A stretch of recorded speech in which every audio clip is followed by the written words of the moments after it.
अस्सलाम वालेकुम दोस्तों, आज एक बार फिर आपकी खिदमत में बलूचिस्तान की सूरत हाल के हवाले से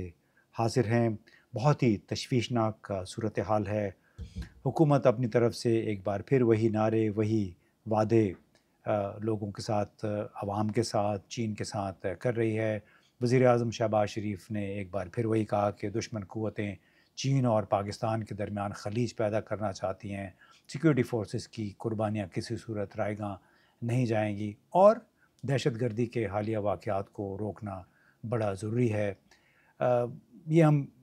बहुत अरसे से सुनते आ रहे हैं। उन्होंने ये भी कहा कि दहशतगर्दी के वाक़यात की हम शदीद मज़म्मत करते हैं और इंसानी जानों के ज़िया पे गहरे दुःख का भी इज़हार किया। लेकिन इसी दौरान चीन से, बीजिंग से भी एक रद्द-ए-अमल आया है। उनसे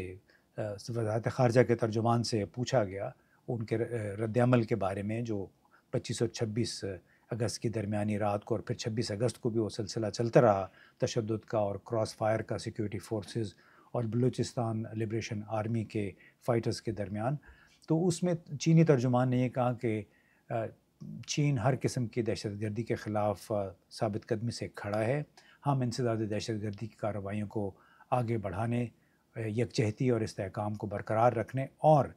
अवाम के तहफ़्फ़ुज़ के लिए पाकिस्तान की भरपूर हिमायत जारी रखेंगे। चीन पाकिस्तान के साथ इंसदाद दहशतगर्दी और सिक्योरिटी ताउन को मज़ीद बढ़ाने और ख़ित्ते में अमन और सलामती के मुश्तरका तहफ़्फ़ुज़ के लिए तैयार है। यानी एक बहुत बड़ी ऑफ़र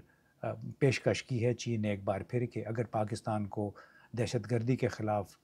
सपोर्ट चाहिए तो चीन वो सपोर्ट, वो ताउन फ़राहम करने को तैयार है। ज़ाहिर है चीन ने जिस तरह शिनजांग में दहशतगर्दी पे काबू पाया, जिस तरह वहाँ जो ETIM यानी ईस्ट तुर्किस्तान इस्लामिक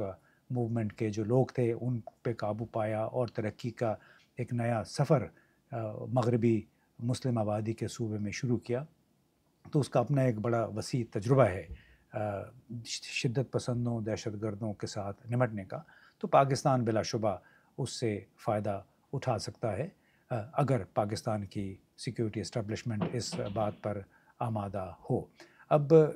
अगर बहैसियत मजमूई देखा जाए इस वक्त जो सूरत हाल है, जो खून आशाम वाक़यात हुए हैं, यानी बताया जा रहा है कि 70-75 के करीब हलाकतें हुई हैं 2 दिन के अंदर अंदर, कुछ 36 घंटों के दौरान, जो कि ज़ाहिर है सब पाकिस्तानियों को बहैसियत पाकिस्तानी सबको इंतहाई तशवीश है। अब इस हवाले से ये कहना अलबत्ता ज़रूरी है कि जिस बेरहमी से सिविलियंस को और फिर सिक्योरिटी फोर्सेस को निशाना बनाया जा रहा है, उसके ख़िलाफ़ मुतहर्रिक हर किस्म की कार्रवाई, फ़ौजी कार्रवाई ज़रूरी है। लेकिन अब ग़ालिबन ये वक्त आ चुका है कि सिविल और सिक्योरिटी क़यादत को बलूचिस्तान के मसले पे गहराई से गौर करना होगा और उन अवामिल की निशानदेही करनी होगी जिनके बायस बलोच अवाम और रियासत के दरमियान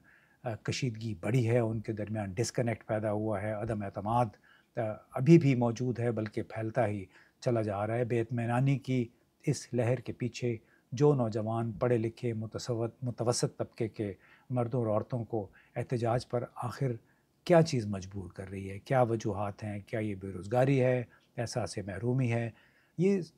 सिविलियन और फ़ौजी हुकाम को, तमाम क़यादत को मिल बैठ के इस अमर का जायज़ा लेना होगा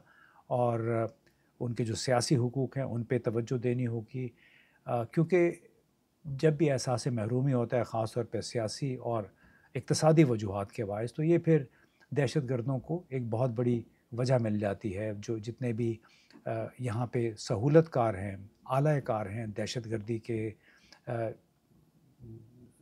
सेपरेटिज़्म के नाम पे जो इस वक़्त क़ुव्वतें काम कर रही हैं, चाहे BLF है, चाहे बलूचिस्तान लिबरेशन आर्मी है,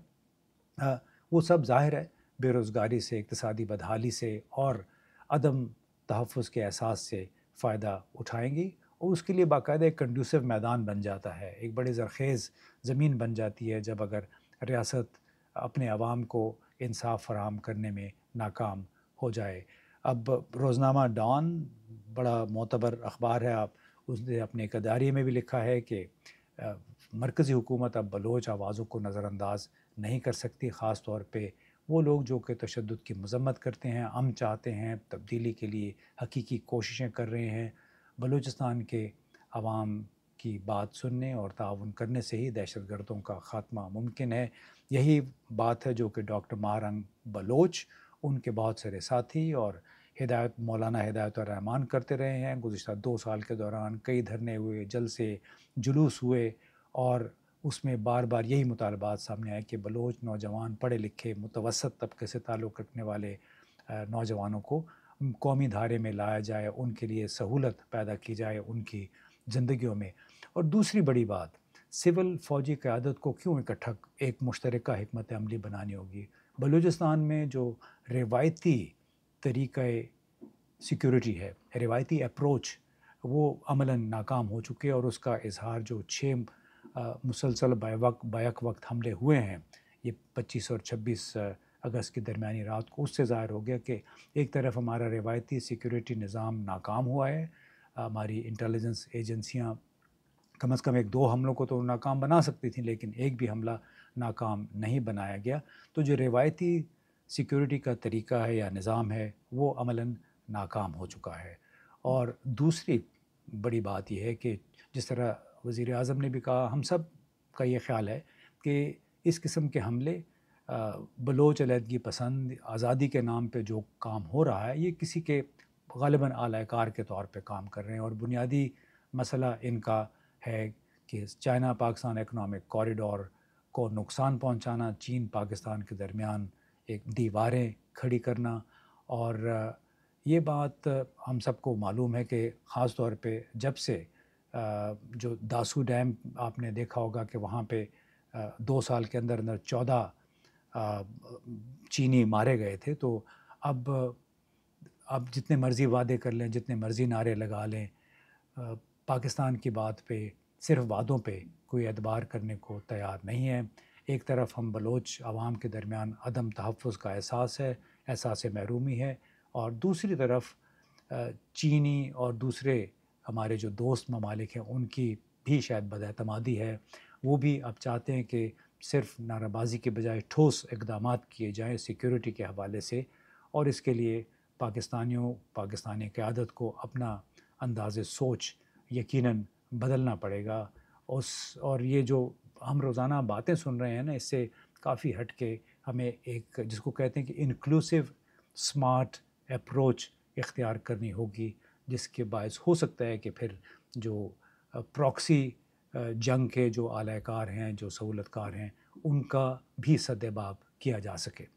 بہت بہت